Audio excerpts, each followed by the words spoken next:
คือกินฮอดอีแม่ผิดปกติแต่เนาะมีแผนหยังเนาะเช้ามื้อนี่เนาะมื้อนี้นามายามแม่เนาะอยากกินซุปผักก็เลยขึ้นฮอดแต่แม่ได้ยินข่าวว่าอีแม่ปลูกผักเก่งว่าซั่นแม่นได้ข่าวว่าผักอยู่สวนแม่เดี๋ยวนี้มันกำลังงามเขียวงามดีว่าซั่นก็เลยสิมาขออนุญาตเพิ่นนี่แหละช่วงนี้ฝนตกดุแม่นบ่แม่นผักมันต้องเขียวแน่นอนขออนุญาตเก็บผักในเด้อเอาปลาโลดไปให้เก็บผักยังเนี่ยเอาต้องถามเพิ่นก่อนได้บ่มีหยังเอาให้หมดเพิ่นอนุญาตแล้วแม่นบ่เอารถลูกเอาบ่ชวนเลยโอเคไปเฮลโลสบายดีพ่อแม่พี่น้องพบกันเส้นเก่าเส้นเคยกับรายการคนธรรมดาพาเลาะแบบคนธรรมดาว่าภาษาสอดเราถึงหน่อยนึงนะกับสาวเมยมื้อนี้สิมาเลาะมายามพอกันแก้วแล้วก็สิบุกสวนเพิ่นมีอีหยังกันสิเด็ดหามียังแหน่มาต้อนเพิ่นนี่สิมาเฮ็ดกินเฮือนเพิ่นนี่มื้อนี้มีปลาสิมาเฮ็ดลาบปลาก็ลาบปลาอนาบาลาบันดี้แล้วก็มักแตงมาต้อนเพิ่นเนาะได้ยินเสียงหมาเห่าบ่พี่น้องเอ้าเจ้าของเฮือนมันไปใส่ละเจ้าของเฮือนมันไปซะละ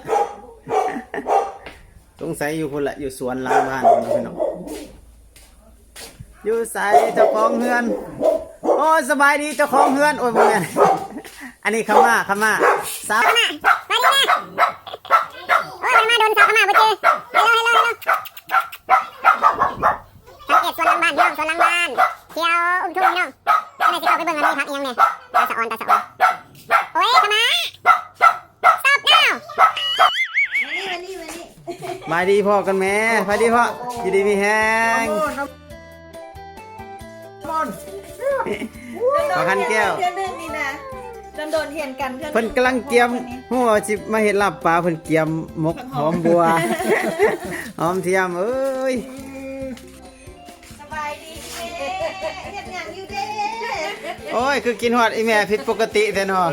มีแผนหยังเนาะเช้ามื้อนี่เนาะมื้อนี้มายามแม่เนาะอยากกินซุปผักก็เลยขึ้นฮอดแต่แม่ได้ยินข่าวว่าอีแม่ปลูกผักเก่งว่าซั่นได้ข่าวว่าผักอยู่สวนแม่เดี๋ยวนี้มันกำลังงามเขียวงามดีก็เลยสิมาขออนุญาตเพิ่นนี่แหละช่วงนี้ฝนตกดุแม่นบ่แม่นผักมันต้องเขียวแน่นอนขออนุญาตเก็บผักในเด้อเอาปลาโลดให้เก็บเอาสิเริ่มเก็บผักยังก่อนนี่เก็บส่วนมาเบิ่งต้นมะเขือเพิ่นเนาะงามเก็บต้องเก็บพอดีกินเลยจะไปเก็บหลายเลยเป็นให้เลยเป็นปลูกเมื่อยเลยเอาไว้เก็บตอนสุดท้ายไป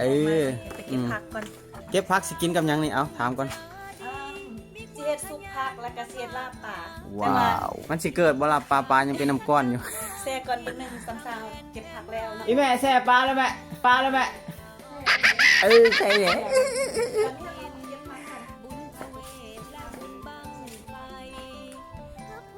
อันนี้แม่นผักนอกเนาะแต่ว่า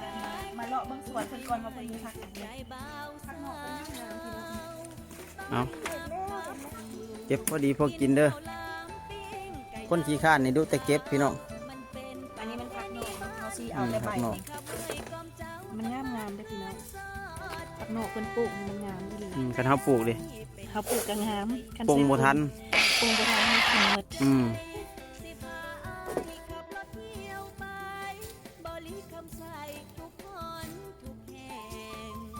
เอาสิเอาแต่ผักนอกนี่ว่าบ่มีผักอย่างอื่นมามิกเนี่ยวะอันนี้มื้อนี้เฮ็ดแต่ซุปผักนอกแต่ซุปผักนอกบ่ผลเอาสาวเมยเก็บผักนอกไปสุกไปเอามาสมผักแต่ละชนิดเนาะในสวนพอคันแก้วกับแม่คำเนาะอยู่บ้านยังเกาะพุ่นนะบ้านเรบบี้นี่แหละประมาณเรบบี้นะอยู่ออสเตรเลียเฮานี่แหละเอาให้เจ้าเมยเก็บผักถ้าเฮาเบิ่งอ้อมรอบก่อนว่ามีผักอีหยังเนี่ย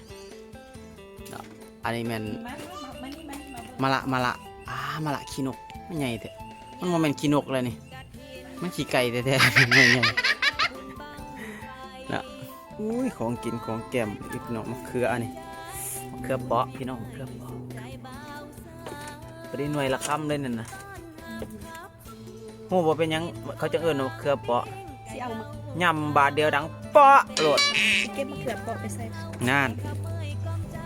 เอาสาวเมยปีนมะเขือพี่น้อง มะเขือหลายๆเนี่ย อืม ขาดบ่ได้เลย อืมอยู่ทางปิดเนาะเพุ่นปลูกไว้แล้วกัน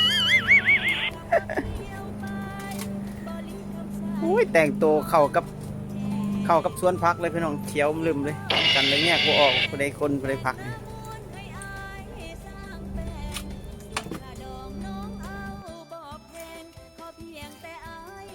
มีผักอีหยังในสวนเพิ่นนี่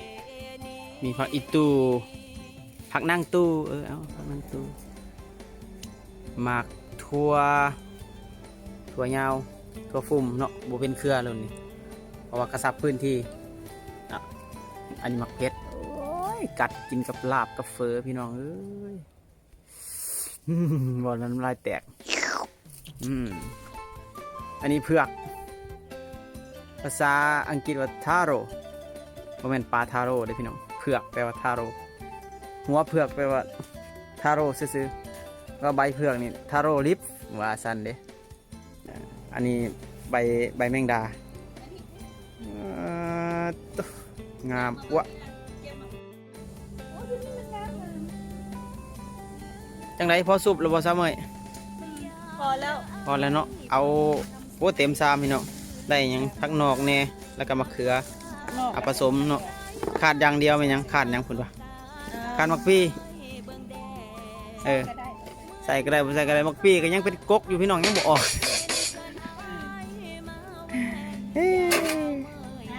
เอาแซ่บอยู่ดอกไปสูบทาเด้อใส่เบิ่งเครื่องบวบพี่น้องเครื่องบวบนี่ห่มแบบเป็นห่มเลยเนี่ยเป็นเห็ดเป็นข้างเป็นห่มงามของบวบยาวได้พี่น้องพอมันใหญ่นี่เกือบว่าเม็ดหนึ่งผู้ใดเนี่ยความยาวมันนี่อันนี้มักเพชรยาวพี่น้อง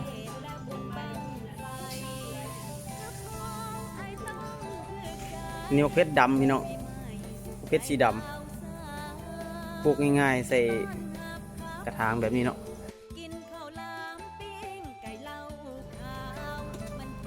เอาเข้าไปเบิ่งทางในอีกเนาะมันมีเป็นสองหลอกสองโซนเนาะต้นหมกเผ็ดจะเนาะที่ท่วมหัวมันหน่อยมีต้นสีดาพี่น้องต้นฝรั่งสีดากระดกกระดอพี่น้องเอ้ย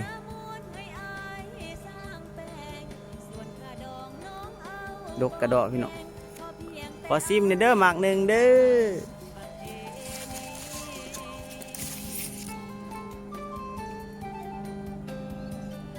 ดกขนาดสีดาว้าวเจอของแท้พี่น้องเบี้ยพักเสียนส้มพักนี่โอ้ยสุดยอดเลยเห็ดส้มพักเสียนนี่นะเอาเบิ่งอยู่ในเล็กๆพี่น้องมีพักแหวนพี่น้องกินกับแกงหน่อไม้เอาไปซุปก็ได้พี่น้องอยู่ออสเตรเลียก็มีผักแหวนพี่น้องสุดยอดอันนั้นใบอย่างนั้นมันคล้ายๆใบกันจองนะพี่น้องกินกับพวกแมนแหละก็ตัวใบกันจองนะแต่ว่าเป็นกันจองอีกสายพันธุ์หนึ่งเนาะพี่น้องแล้วก็กินได้คือกันเป็นลวกต้นมะแข้งก็มีพี่น้องมะแข้งกำลังจอดอกพี่น้องกำลังจอดอกเป็นหมากแล้วก็มีสุดยอดต้นขิงพี่น้องสุดยอดขิงนี่ถือว่าปลูกยากที่สุดแถวนี้เพราะย่ำหนาวแล้วมันจะเกิดตัวรับปลูกเป็นพี่น้องคนปลูกเป็นสันต้นสาลีมีบัด ต้นกล้วยสบายปกตินี่อยู่พี่นี่ต้นกล้วยหายากพี่น้องปลูกยากมีแต่กล้วยใบกล้วยแส่แข็งมีอยู่แต่อันนี้กล้วยสดสุดยอดสุดยอดสังเกตต้นมะเขือพี่น้องชิท่วมหัวเขาหน่อยล่ะชิท่วมหัวมอนหน่อยล่ะ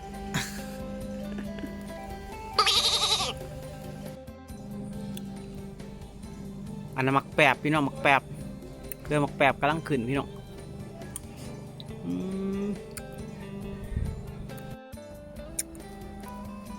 ต้นบางนาวก็มีพี่น้องต้นบางนาวกำลังจอมหมาก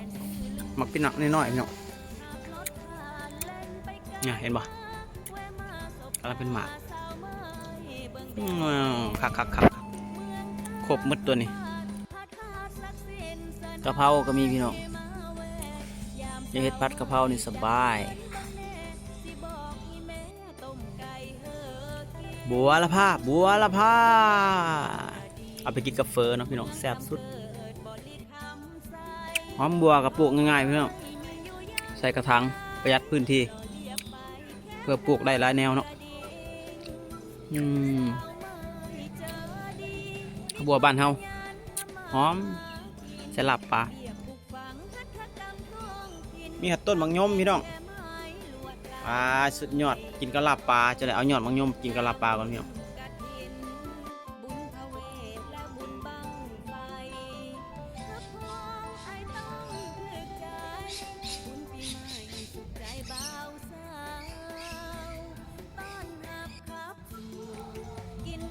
วางกินนี่สวนหลังบ้าน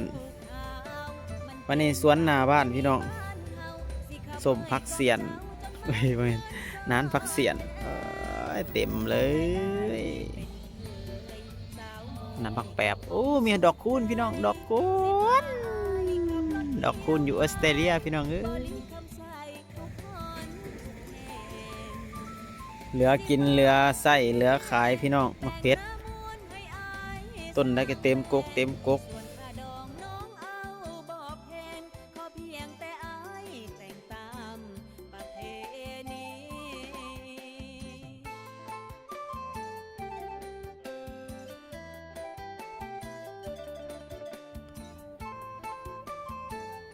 ยอดกระถินกำลังอ้วพี่น้องไปกินกะลาปลากินกระแซบอันนี้มันต้นลำไยหมดยามหมากแหละเจ้าหน่อยหมากนี่ก็ดกเด้อพี่น้องต้นมะแข้ง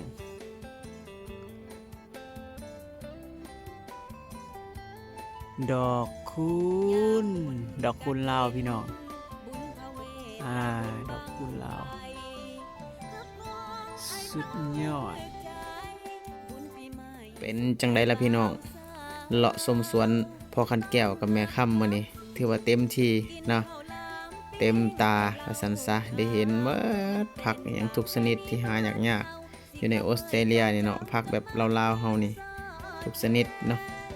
จังไดถูกใจกับกดไลค์กดแชร์คนธรรมดาพาเลาะเฮาเด้อเนาะอย่าลืมคลิปต่อไปเฮาสิมีการสาธิตการเฮ็ดซุปผักนอกแล้วก็ลาบปลาว่าซั่นซะว่าสาธิตก็บ่แม่นกินให้สู้กันเบิ่งเฮ็ดกินสู้กันเบิ่ง พอหอมปากหอมคอเนาะอย่าลืมเด้อพี่น้องเด้อคนธรรมดาพาเลาะมื้อนี้พร้อมกับเบามอนหน่อยกับสาวเหมยขอลากันไปก่อนขอบใจ